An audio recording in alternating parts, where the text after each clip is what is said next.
manhunt continues this morning in Columbia City for a man that police believe is armed and dangerous.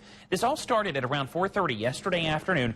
So this is kind of a weird story. Police in Indiana are investigating a cold cut case. Apparently, some burglar broke into a Jimmy John's restaurant in Franklin and stole a meat slicer. We're following breaking news from overnight, a standoff that lasted several hours and the suspect got away. 6:11 now. 2 Purdue students will soon be taking flight in a national flying competition. All right, Yasser. Thanks. We're just going to keep that hairspray handy today. Hey, stay with us. Much more Fort Wayne's NBC News today coming up after the break. A town hall for veterans in Goshen today to voice concerns about health care. After the wildfires, they had to rebuild everything here with new seats that now fit 3 people to a seat, and they stand a little bit taller. One Fort Wayne man is in custody after leaving the scene of a crash that left a driver of a motorcycle in critical condition. Baby elephants just want to have a little fun as they explore the world around them. And one baby elephant was caught on video Thursday. Take a look at this. She was demonstrating her genius antics as she slid down a muddy hill.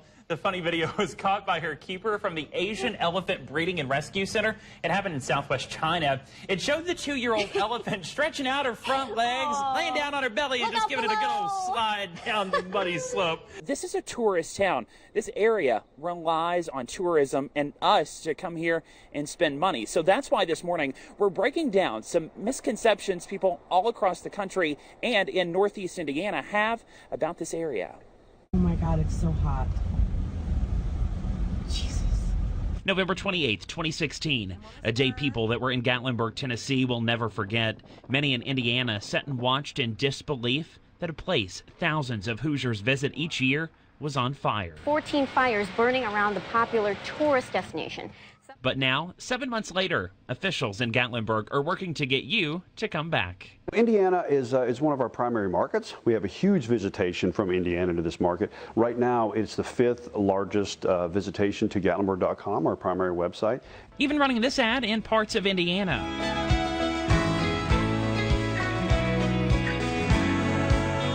So what are some questions people have before they hit the road? Well, for that, we met Jasmine, who lives in Fort Wayne, and her family has a trip planned to Tennessee in a couple weeks. The first question is about one of the most popular attractions, Dollywood. I do think part of Dollywood is damaged. This is actually a misconception. Here's a picture that so many of us saw during the wildfires. It's a Dreammore Resort. Right over there, that's where Dollywood is at. So how are things there now? All of our properties, you know, we made it through the wildfires unscathed with our properties. We did lose a few of the cabins properties, which we manage in other areas. Next is their damage in downtown Gatlinburg. I think that there might be some, there might still be damage. This is another misconception. Take a look here. This is what downtown Gatlinburg looks like today. There are no storefronts closed along the strip. So when we told Jasmine, what did she say about all this? Oh, it's completely fine. Oh, then I'm going to be super excited. And I'm going to spend a lot more money than my husband wants me to. A lot more money. So what is closed in the area? Well, there are 5 hiking trails in the Great Smoky Mountains that are still closed. There are also several cabin rental companies impacted by the fires. Aside from that, things are open for business. And with a little homework, we can all answer the call from the mountain. You just made my day. You just made my day on that one. Good morning, Pauline. Yeah, we are in Delphi this morning. I'm standing in front of the courthouse. Right behind me is where later today we're expecting Libby German's grandfather to make a plea for somebody to please come forward with any information they have whatsoever about this case. And like you mentioned, it has captivated the nation. Everybody just waiting for somebody to come forward with some information about this suspect. So we take a look back right now at the timeline of how everything has played out up until this point. Every parent's worst nightmare. Your child's missing. For these families, it all started on February 13th when Libby German and Abby Williams were dropped off for a hike near Deer Creek in Delphi, Indiana. The next day, the girls' bodies were found in a wooded area not far off that trail. Is it the case that there is a killer on the loose somewhere right now, 4 killers? I would have to say yes. I mean, we have nobody in custody at this time. So as far as I'm concerned, yes, there is somebody out there that did this horrendous crime, and we're going to track him down. On February 15th, police launched an investigation into the girl's death and released a picture of a man they wanted to find for questioning, saying they believed he was near the scene at the time the murders took place. We're not focusing just on this little bitty area. We're looking out beyond that, and we want people that maybe they did pick up a hitchhiker or they saw a hitchhiker. If they can give us any description or even a direction of travel that they saw this person or persons going, we want them to call in, let us know. The next day, police established a tip line and started asking for anyone with any information to come forward. On February 19th, police announced that the man in the picture is now their main suspect, and just a few days went by with no new information until February 22nd, when police held a press conference and released this bone-chilling message that was found on Libby's phone. Then on March 1st, Pat McAfee announced on Twitter a huge increase in the reward. We are at $103,000 for the cash reward for any tip finding to an arrest. Jim Irsay and I are going to make up that $97,000 to make this a $200,000 reward. Josh, this case is a family's worst nightmare. I can only imagine how difficult and how emotional it's going to be today.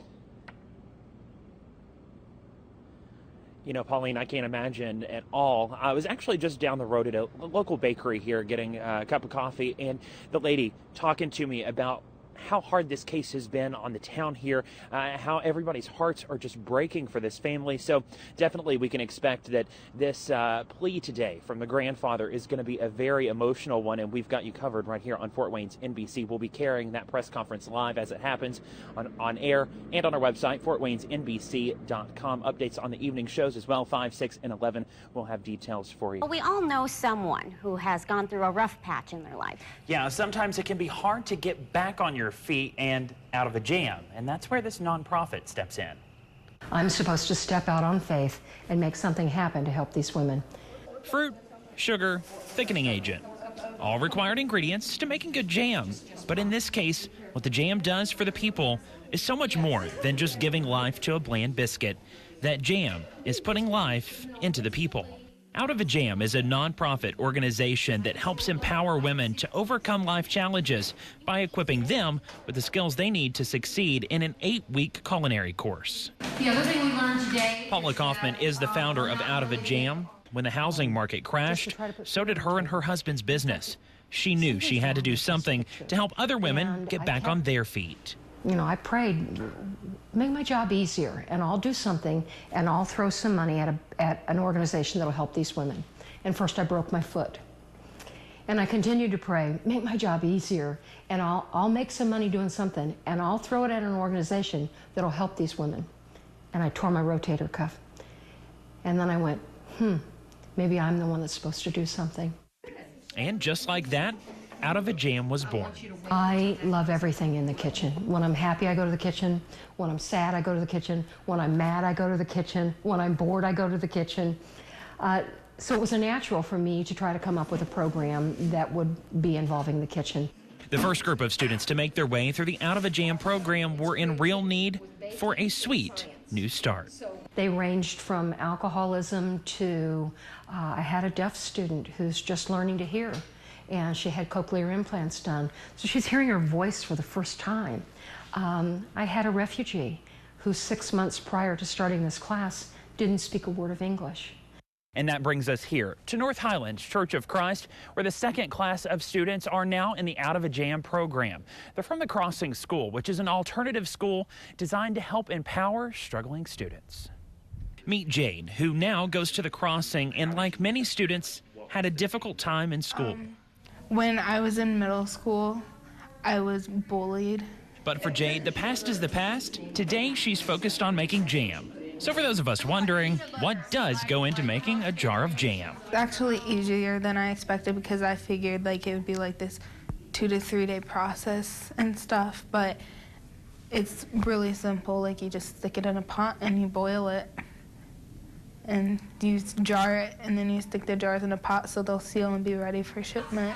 As for the jam the students are making, you can actually buy it, and every penny goes back into the program. While they continue to grow this organization, they'll also continue to change lives, one jar of jam at a time. The jam's awesome, so you should try some.